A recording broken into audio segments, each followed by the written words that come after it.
Throughout Cut the Rope, you'll be presented with several different items that will help you in your quest to collect all the stars. You start with a simple rope. It abides by Newton's third law of motion. An item at rest will remain at rest, and an item in motion will remain in motion unless acted upon by an outside force. Every other item that you encounter in this game will act as that outside force, thus allowing you to solve more puzzles than gravity alone would allow. The next item you get is the bubble. It allows for candy to float upwards. It can be pushed to the left, to the right, or even held down by other items. You'll find bubbles on a lot of different levels of this game, so I suggest getting as comfortable with them as you can. It'll make your journey easier. The rope circle will attach a rope to any candy that passes through its circle. After a rope is attached, the standard physics of a normal rope do apply. You can also use the rope circle to catch a fallen candy, preventing it from falling off the level.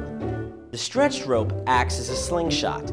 Depending on how tight the rope is, which you can always tell by how dark the red string is, your candy will catapult in the opposite direction you cut, allowing your candy to travel distances without being pulled or held up. The air cushions blow air on the candy to affect its path.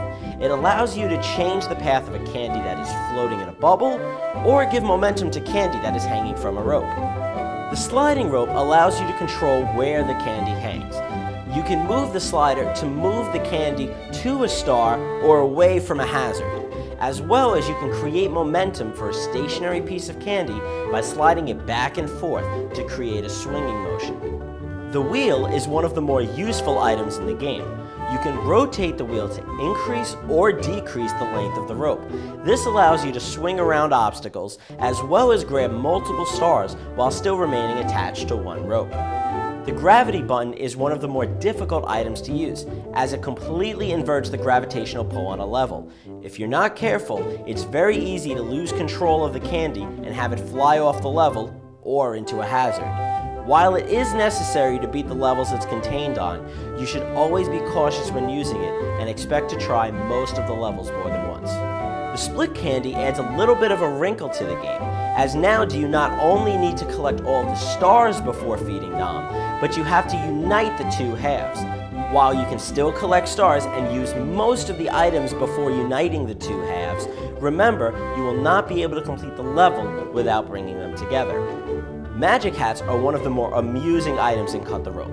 They allow the candy to magically teleport between hats of matching color. When a candy travels through the hat, it maintains the momentum it had when it entered it. For example, if a candy is free falling into a hat, it will be launched out of its counterpart with the same pace. Bounce platforms do exactly what you think they do. They bounce candy. They will propel a candy with the same amount of speed that they are hit with. They can be a rather frustrating item, however, they are mostly placed in pairing with another one, so the amount of guessing you have to do regarding where the candy will bounce is minimal. Now that we've covered all the items that will help you in a quest, head on over to the hazards video, where I'll introduce you to the different items impeding your quest to collect all the stars.